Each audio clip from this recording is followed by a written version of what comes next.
Okay, so next we're gonna do some beef ribs, and we're gonna turn those into costillas or Mexican short ribs.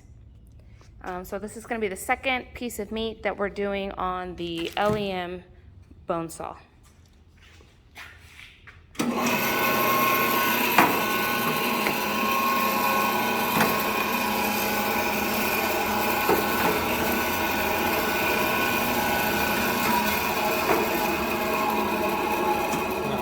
Real quick before he gets started, we're not going to be able to use this little lever that helps guide the meat and helps to protect your hands, because we're doing 1/2-inch costillas, and it kind of interferes with the... Yeah, I can force it, but yeah, it may change the cut. Okay, so again, you may not be able to use the handle when you're trying to do this cut.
So here we have the short rib